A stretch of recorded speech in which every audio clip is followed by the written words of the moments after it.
Good morning, welcome everybody. So we've got two wonderful speakers today, and it's remarkable that we've been able to pull together two speakers who happen to be viral speakers as well. So Matthew Storey is a collections curator at Historic Royal Palaces, where he leads on LGBTQ plus research and interpretation, and is also the chair of the LGBT plus forum. He joined HRP in about 2014 and works across all 6 sites. He's previously from the V&A Museum, where he set up the LGBTQ working group there, and also worked at National Gallery, and he's on the steering group for the Queer Heritage and Collections Network, and is also a member of the steering group for the collections development team for Queer Britain as well, who hosted the film that we were talking about last night. Actually, Matt, when we were coming in, we were talking about the wonderful film of Our House, which we're going to put these sessions up online as well. We'll put them into the programs after the conference so that you can actually watch both the film and also the Q&A if you missed out on it as well. But just to show you how Matthew has gone viral, I'm going to play a little video that was made last year, just before we were all locked down. So it's wonderful to be able to see people sitting close together, talking excitedly about things that are going to happen. Who is looking for queer artifacts to preserve our history? Who's digging to try and find these hidden stories which have been covered over by mainstream historical narratives? Especially when we're a community who've often had to hide or destroy evidence of queerness for fear of persecution in our own times. Well, there are indeed a lot of people working on this, and I had the opportunity to talk to one of them, Matthew Storey, at the Tower of London of all places. Do you think it's, I guess, the importance in general for like Britain, for example, for us to know our history, but specifically for queer people, is there a significance there for like modern queer people to know about historical figures? I think it's really important for people to know where they've come from, to know what their heritage is. It's a way of anchoring yourself. It's a way of working out why you're here today and why society is as it is today. And I don't think you can understand the place of queer people in society today without understanding that very long history that got us to where we are now. There we go. So that's only got around about 60,000 views, Matthew. So Rowan Ellis there is the wonderful YouTuber influencer who stepped into the Tower of London to make that video with you. And it's just a wonderful contrast to see the difference between your hair then and your hair now as well. I never thought it would be a historical record of my the last haircut I had before COVID. So it's doubly important now. And in terms of going viral now, very few people on the panel over the last couple of days have actually gone to the very heights of the media world as well. CNN. So I'm just going to show you a very quick clip of Kris Reid and a bit of a sneak peek into where he is right now as well.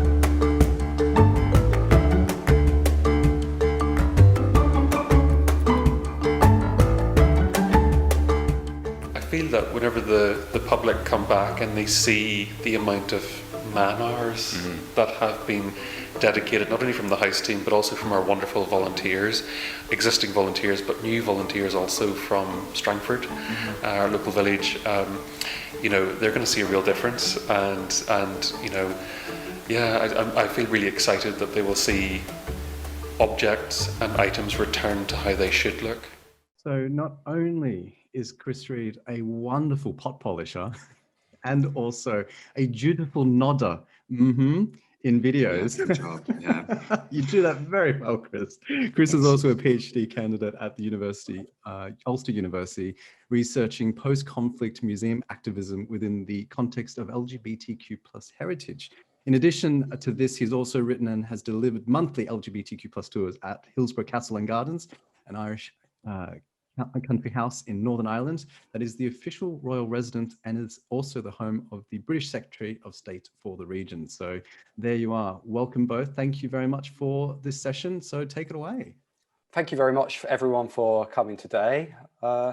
If you're not entirely sure what Historic Royal Palaces looks after, and I know some people in the sector get confused, we're an independent charity who look after 5 properties across 5 royal residences in London, and also Hillsborough Castle and Gardens in Northern Ireland. So I'm here today to talk about our live interpretation, and we've got pictures here from one of the most thrilling events I've ever been involved in my career. This was Long Live Queen James, which happened at the Banqueting House in Whitehall in 2017. And it was part of Historic Royal Palace's offer to mark the 50th anniversary of the partial decriminalisation of sex between men in England and Wales. It was a Jacobean drag show in Polari, directed by Scotty and written by Mark Ravenhill, featuring contemporary queer performers. So it's a fantastic mashup of 17th century history, the story of James I and his favourites, with Polari, the secret language of gay men at the time that the decriminalisation that we were marking happened, and also contemporary queer identity and creatives coming in. So all 3 combined together, including a hefty dose of cheeky humour. You can see our Grindr profiles there of James's favourites. So instead of describing it, I'm going to show you a little video now of the evening.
To fresh things.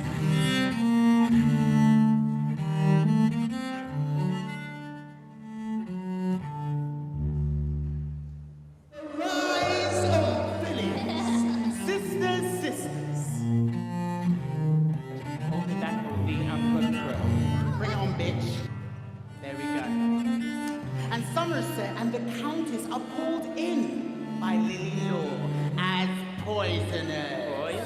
Dirty poisoners, filthy, nasty, Yeah. like you.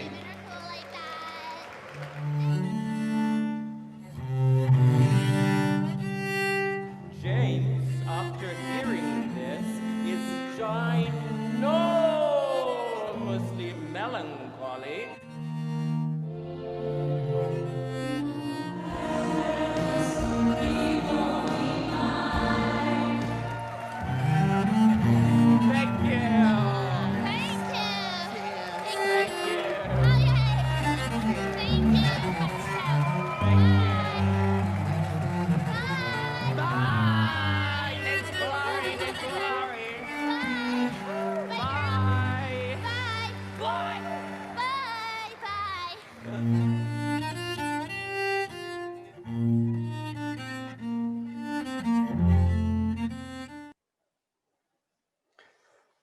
So that gives you a sense of what the evening was like.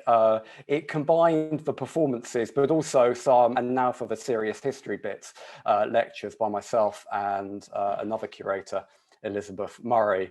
The music provided by Liam Byrne was music from the 17th century, and also by a contemporary LGBT composer, Nico Mully, played by a LGBT viol player, Liam Byrne. My take home from this was actually that curators shouldn't be too involved in the process. The history was fairly well established, and I was actually brought in by the creative producers only at certain points to help the creatives form their ideas. And so I'm just going to share one example of that with you. Oh, that's not going to work. So, and that's this painting here. This painting hung at Hampton Court, and the creatives were trying to understand what the role of a favourite is. And it features George Villiers, and I often use it to explain what George Villiers, his role was as a favourite. But what I wasn't expecting was that the creatives would focus in on this detail of the figure next to Villiers, and that sparked a discussion of the significance of bare breasts in fashion in the 17th century. And one of the performers who liked to use nudity as part of her performance practice bared one of her breasts in the performance to take on the role of the Countess of Somerset. So I wasn't expecting that, but it's a great example of how you should let creatives do what they want, and they will come up with wonderful things.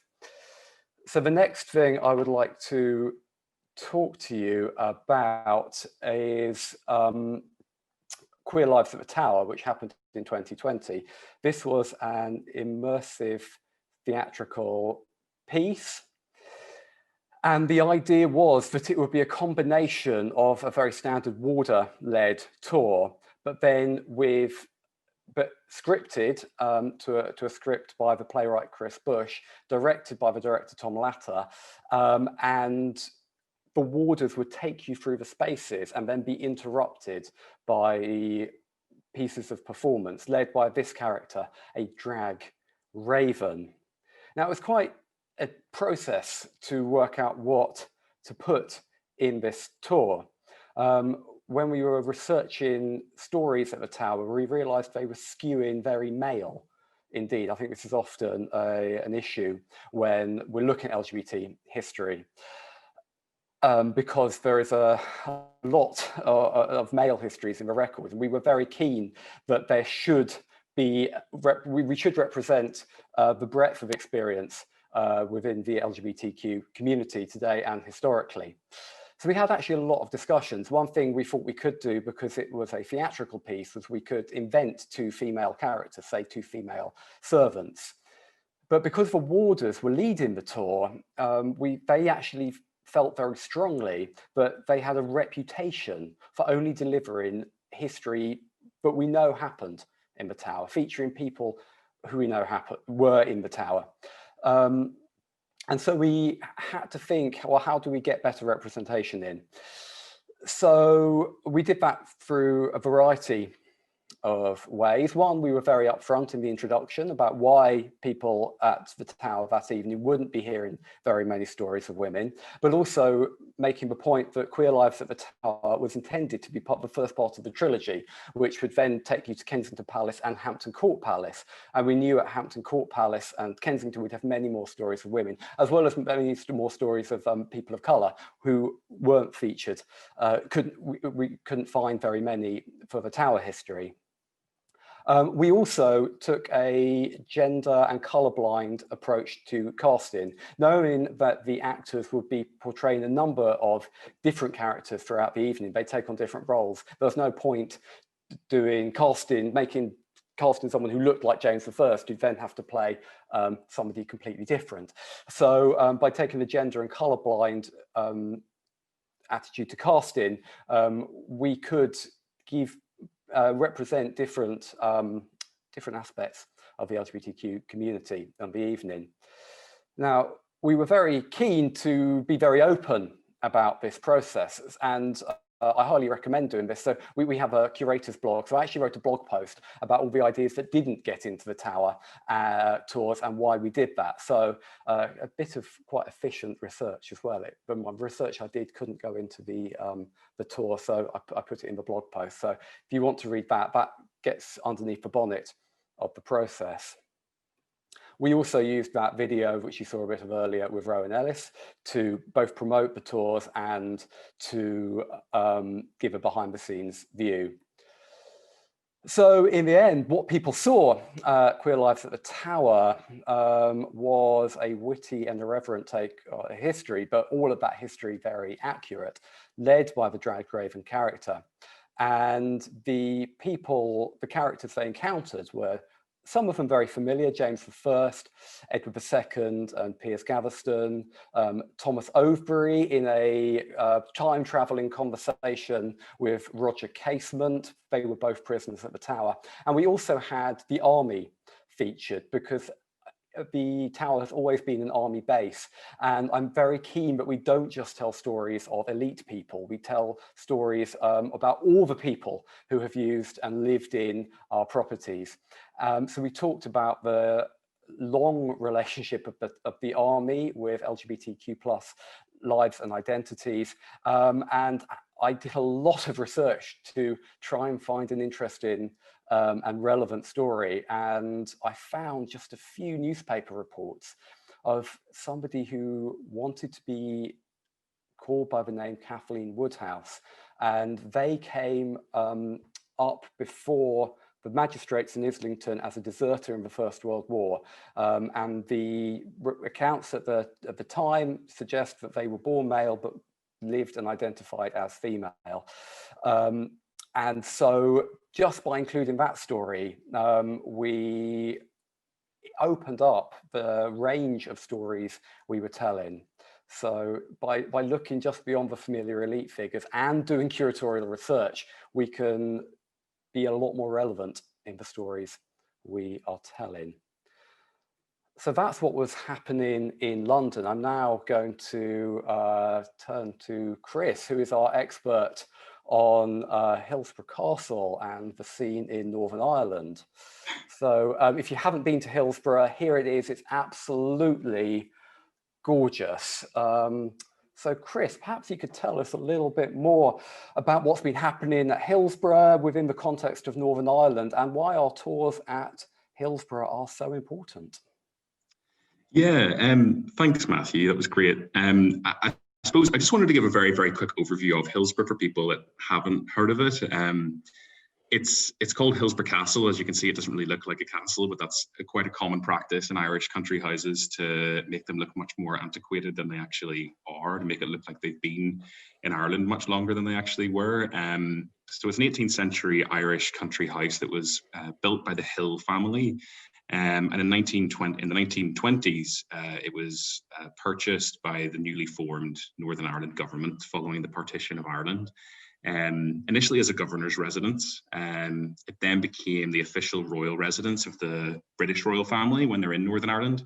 And from the 1970s, it's been the official residence of the Secretary of State for Northern Ireland as well. So it's a real diplomatic place. It's still used. It was used for some of the Brexit negotiations. It was used for negotiations around the Good Friday Agreement.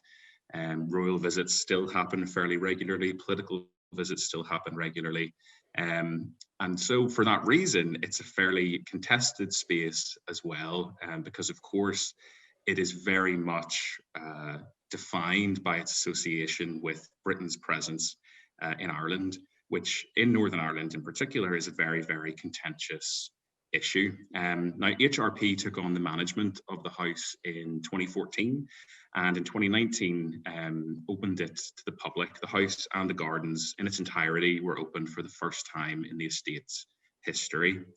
So it's a really, really well-known space in Northern Ireland. I think for people here, more for its political associations and royal associations than perhaps its pre-20th century history as well. And in 2019, in the same year that we opened, we introduced a monthly LGBTQ plus tour that I wrote and deliver, and was supported by the amazing curatorial team at Hillsborough and Matthew to develop. And what we love about it is that it is a monthly tour, so it's embedded in the visitor offer. It's not something that we bring out for LGBT History Month or for certain anniversaries. It's offered on the last Saturday of every single month.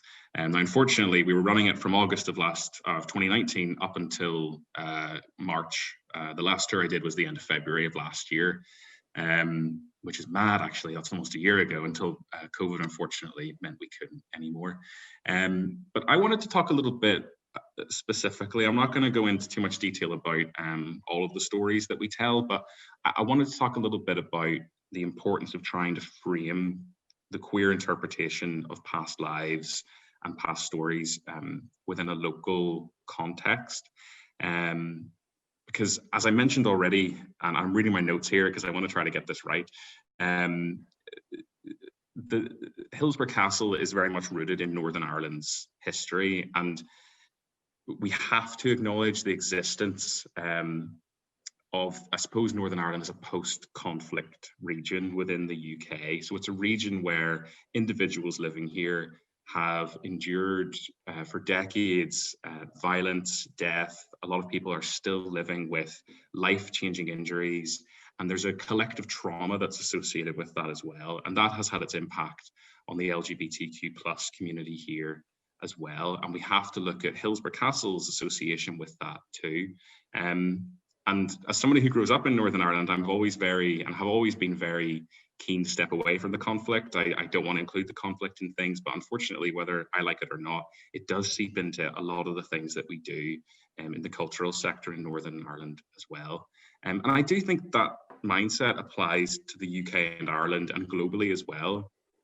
I think if we as organisations are going to understand how we are going to advocate for LGBTQ lives, how we're going to try to undermine queer oppression, or what we can do to help do that within our institutions, we have to understand the oppression that's faced by those groups that we support locally. I don't think there's a one-size-fits-all solution for that. So at Hillsborough, we tried to frame our interpretation of historic figures and objects within the context of these contemporary human rights debates that are specific to Northern Ireland. So for example, when I was first writing the tour, marriage equality hadn't been achieved in Northern Ireland. So that's a narrative that we tried to address on the tour in a number of different ways. I guess to give one example, we try to sort of queer historical narratives using figures that are particularly recognizable to people. And Matthew's just put up an image there of the state entrance hall at Hillsborough. And by doing that, the idea is to try to challenge these fixed perspectives that people have of individuals in the past and of stories of the past that over and over and over again perpetuate injustice and oppression. And I felt like that was a really queer approach to take, where we were trying to deconstruct these power structures that lead to oppression from within the space where many of those decisions were historically made. And one example that we used was William of Orange. And this is a painting of William that hangs in the State Entrance Hall. It depicts him as a young prince. And we intentionally chose this painting because William is a prolific figure in Northern Ireland. He's highly contested. He's revered by many British Unionists and celebrated every year on the 12th of July in Northern Ireland. And there is a fraternity that has thousands of members called the Orange Order that is named after him. And for centuries, he has been used as a symbol of a perceived Protestant superiority over Catholicism in Ireland, and particularly within Northern Ireland. And it's these two groups, Irish nationalists and British Unionists, who are at the fore of Northern Ireland's conflict. That is where the root of the conflict lies. It's these two groups in opposition to one another. But interestingly, there is a real association in Northern Ireland between British Unionism, who celebrate William and revere him, and homophobia.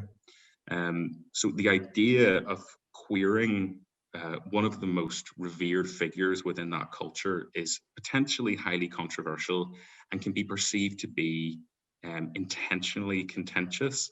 And that's something we really wanted to work around, because it's not just around queering William.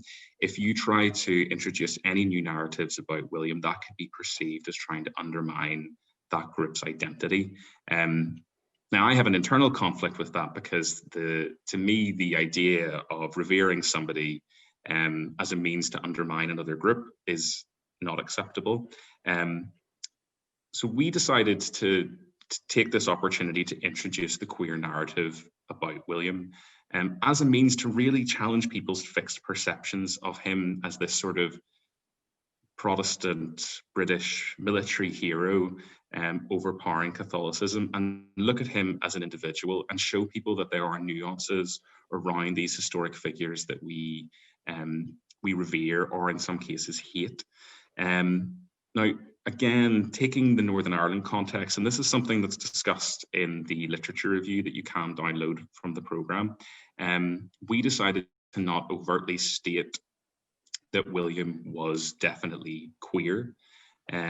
Instead, we presented what we knew about William's sexuality, which was a plethora of period publications and documents from the time, alleging his relationships with two of his favourites. And we asked visitors to question why we are so determined to ignore queer identities in the past unless there is hard, clear evidence. And it's this, and I can't remember who says it, but it's in the literature review, it's this burden of proof, or this burden of evidence, that I think can really suffocate a lot of us when we're trying to do queer interpretation. Our detractors, or individuals who might be slightly opposed to doing this type of programming, will say, well, where's the proof? If there's no proof, then you can't include it. And as Matthew's already demonstrated, that's wrong. It can't be that way, because so much of the traditional proof that we require no longer exists and requires some level of interpretation. And we try to remind visitors that this demand for a proof leads to queer erasure, and that we don't ask for the same evidence of cisgender heterosexual lives in the past. The assumption is always there. So for us, it wasn't so much a matter of identifying within Hillsborough's collection who was queer. It was about trying to encourage visitors to engage with the subject, rather than attending, I suppose, a lecture by me and telling them what to think. I wanted them to really question why they think the way they do. And so I think it's very important we as heritage institutions get that right. Now, again, you'll see this in the literature review. I keep plugging the literature review that Richard and I worked on. Yes, well, I'll mention that. The portrait is absolutely amazing. Again, I should have said that. The reason we chose this portrait is because it's in complete opposition to how William is usually presented. If you go anywhere in Northern Ireland, particularly around Belfast, you will see depictions of William on gable walls, staring out at you, riding a white horse into battle, looking overtly masculine, trying to perpetuate this war hero narrative. And this one is very, very different. I remember the first time I saw it, and I have grown up in Northern Ireland, being really taken aback because I've never seen him presented that way. Now, this is him as a young prince. This is before he has been formally breeched. So it wasn't uncommon for young boys to also wear dresses up to maybe the age of, I can be corrected on this, maybe 7 or 8, before they would start wearing more, but we would deem to be more masculine attire. And there were a number of reasons for that. In Ireland, one of the myths is that young boys were particularly attractive to, young boys of wealthy families were particularly attractive to fairies. And if fairies came and took your eldest son away, you would lose your heir. So you would dress them in women's clothes to try to trick them. You know, there's lots of different stories around why, but that's one of the Irish ones that I love. So I'm still grappling with William. Sometimes I think we need to be brave and just overtly say, no, William was definitely queer, and not tiptoe around the subject. But I think that there are a number of different methods of doing so. And there are a number of different methods of doing so. And I think that within the context of Northern Ireland, this one felt right for us. And so my biggest take home, or what I would maybe encourage people to think, is that there are a number of different methodologies for queering past lives. I think the most important thing is to articulate to your visitors what method you've taken. And as long as you have articulated that to them and explained why, then I think you can consider those different approaches. And they are, again, plug, they are explored in the literature review in a bit more detail. I don't know if you find that, Matthew, because you've obviously researched in Britain and Ireland, and I don't know if you think that those nuances are important, or if maybe we should have been a bit more forward with our approach. I think that embracing and explaining the nuances is actually really empowering to our audiences and visitors, and to people who are participating in this work. I think it's very important to explain how the history works. And I'm a big fan of everyone can be a historian. So, and if I'm not sure about something as a historian, then I think it's really important and powerful to give people the facts and the arguments and let them work as historians to form their own views. And it's part of my job to support and enable that. I don't want to be dictatorial. I want to empower and enable people. Yeah. We've got some questions that have come through. If you're happy for me to put them to you, or have you got some more slides? No, I thought this would be a nice scene setter for some good questions. I love it. It's got the rainbow as well. That's and I'm always jealous when we get to Pride in London and you're handing out actual crowns as well in the crowd. They're a hit. And it took me forever to realize that it's the Tower of London in the middle of that crown, isn't it?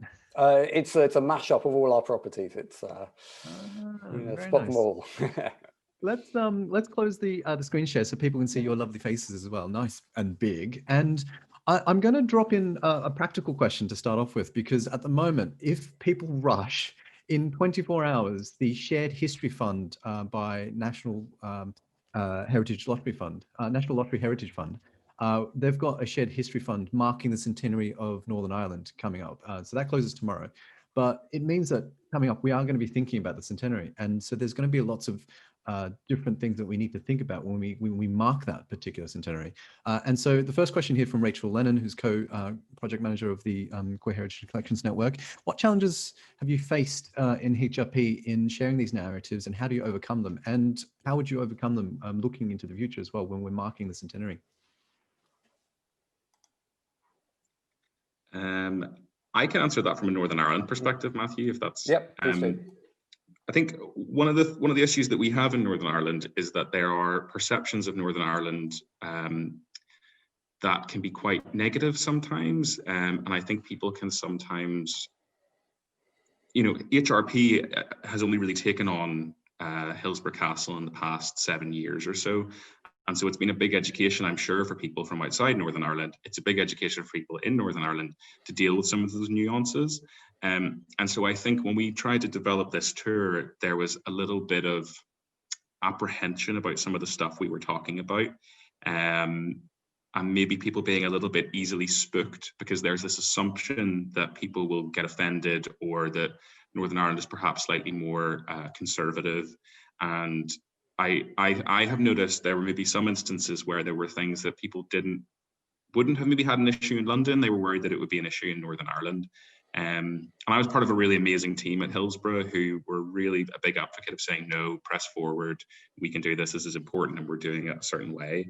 But I think that generally, though, when it comes to queer history, people can get spooked. And I think that people at a senior level can worry. So, for example, we talk about a religious painting in our collection.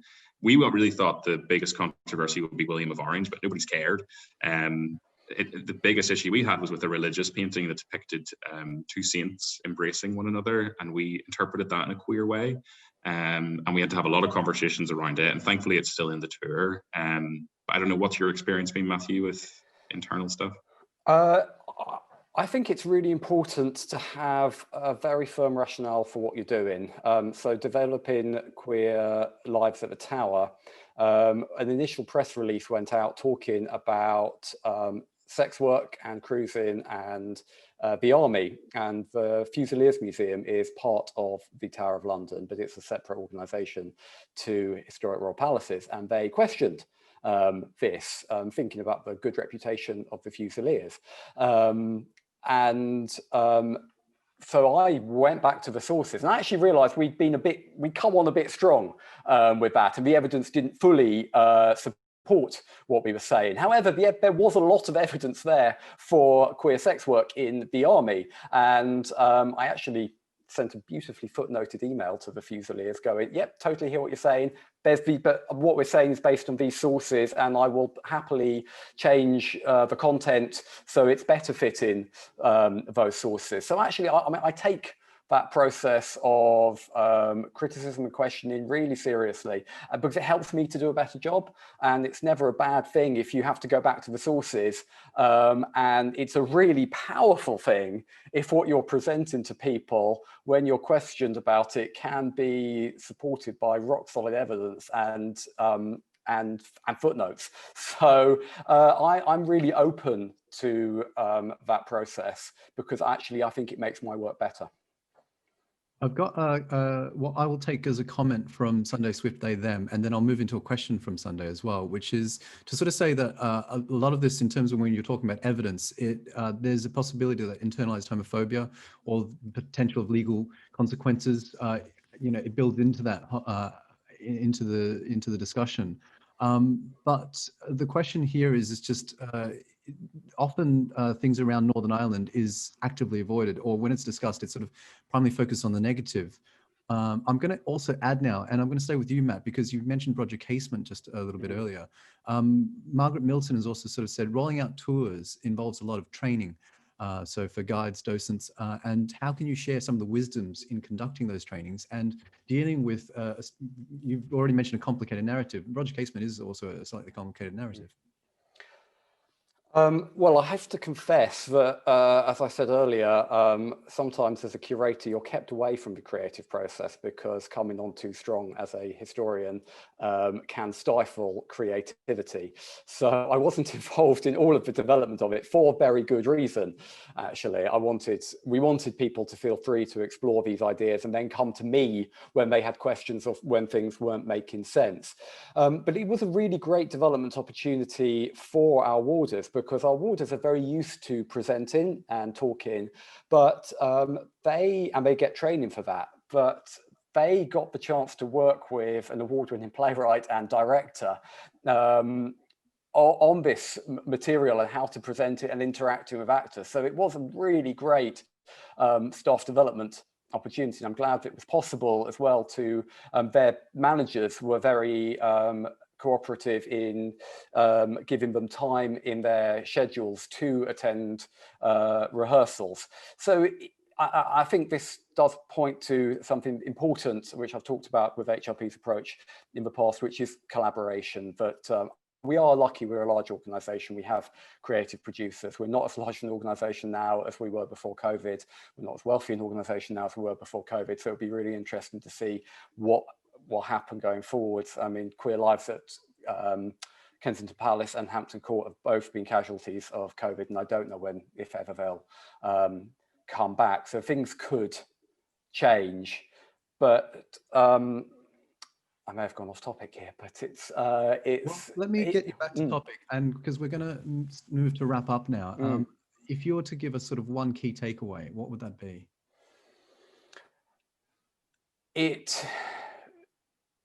Be really sure of your own history, be good historians, but be open about that, empower other people.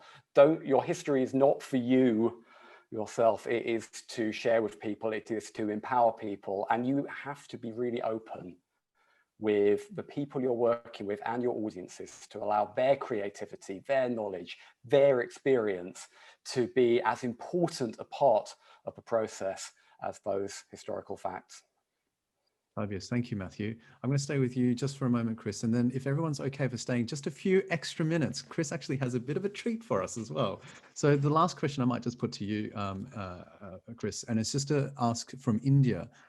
It's to do with, I suppose, outing people after their death. How do you grapple with that moral dilemma? And I suppose they took great pains to conceal their queer identity. So do you have a thought process for that? And in terms of it being available on the literature review as well, Kia has asked whether it's available. Kia, it is inside the program. If you jump to the program, there's a contents you can actually go to read an extract from Kris, and then it takes you to the full thing as well. So Kris.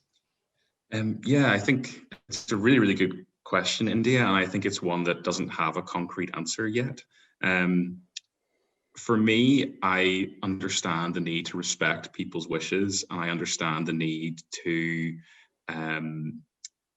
not go against what somebody might have overtly stated they didn't want. But on the other side of that coin, you have to remember that the reason people felt that way is because they were living under an oppressive regime where for a very long time it could have meant imprisonment or death. And there is that moral question of, well, is it right for us to now say, well, if they'd been alive today, they probably would have been much more open, because we don't know the answer to that. I think a lot of it, with a lot of these things, with history in general, it is about distance as well. How far are we from these individuals? William of Orange existed 300 years ago. Somebody that existed in the 1970s, is it morally acceptable to do so, or do we need to wait a little bit longer? I have very lazily not included anybody that didn't, that overtly stated that. They didn't want to have their sexuality talked about, or they took great lengths to hide it. I think other people have, and we've seen some controversies that have emerged from doing so, have tried to engage with the subject. I would be an advocate of engaging with it. But I think also if you do that, you need to acknowledge that those people, when they were alive, didn't want their sexuality talked about, and explain why they might not have wanted their sexuality talked about. But that's just my opinion on the matter. Yeah, no, that's very good. Thank you. Matthew, we're going to say goodbye to you. So thank you very much for joining us. Thank you so much for all your insight. And Kris, both Matthew and I are going to go off video now. You've got a bit of a treat for us because you are, in fact, indeed inside Castle Ward. So you're going to give us a little bit of a peek. Sneak peek. Yeah, unfortunately, I can't go downstairs into the main showrooms because our Wi-Fi isn't very good, but Castle Ward is actually an incredibly queer house in and of its own right, not least of all the fact that half of it is Gothic, with a K, and the other half of it is classical, but there's those real Gothic connections to it, which is fabulous. But the house was built in 1766 by Lady Anne and Bernard Ward, the first Viscountess and Viscount Bangor. And the house is often described as a house of two halves. So the front of it is classical Palladian architecture, and the other side that looks out at Strangford Lough is pure Gothic OG windows, and that goes inside as well. So when you come in through the classical side, you walk into a classical hallway with a classical dining room and a classical library. And then you go through a beautiful rectangular door, and you then walk in through this pointed arched church-like door into rooms with the most insane ceilings. And you could imagine Lady Anne lying there in the 18th century smoking her opium, looking up and tripping on these mad ceilings. Like, it's great. But she's really fascinating, and her story hasn't really been told that much, and I think the National Trust are gearing towards talking about her more, which is brilliant. But prior to her marriage to Bernard, she had a very passionate relationship with a woman called Letitia Bush. She went by Letty Bush, which I think is a brilliant name. And we have, well, we don't have them, but they're publicly available. Letitia Bush's letters to Anne, in which she talks about how devoted she is to her. She talks about the first time she saw her undressing in front of her and how she felt, and there's other letters talking about how devastated she is that Lady Anne hasn't come back to Ireland from London yet, and she hasn't gone to bed because she can't stop thinking about her. So a really, really queer story. So Dan asked if I would show you just where we live, essentially. So we're up on the top floor of the house. I'm in the dining room at the minute. I can't go too far again because of the Wi-Fi, I'm sorry, but you can see in here. So this room, you're being blinded by the light, but this room has those kind of classical, traditional Georgian windows. And then if you go into the sitting room, you have these like really mad OG windows. And literally the house is carved in half. So you have the OG windows there. And then if you look to the other side of the house, to our kitchen, hard to see, I'm sorry, but you have these kind of classical architecture. And I feel like I'm showing off now. I have to add that I was asked to do this because I feel like I'm showing off, but this is the hallway on the top floor as well. It's a really gorgeous light well that shines down, and you can see down into the bedroom corridor below. We know that one of the people who used to live here walked past that completely naked during a tour whilst visitors were looking up. So Neil and I are very, very good at wearing dressing gowns now. But of course we have no visitors at the minute, but hopefully from March we will. I'd love to show you more. I'd love to take you downstairs, but our Wi-Fi just won't reach. So yeah, that's Castle. Well, that's a brief insight into Castle Ward. Oh my goodness. I mean, we all miss being inside our heritage properties, but you're living in it day to day. Thank you so much. It was We're such so a stinking lucky. We really, really are. Thank you so much to Matthew. Thank you so much again to Kris. And thank you so much everybody who's been messaging. So it's been a great morning. All right. See you again soon. Right. Thank you. Bye. Thank you.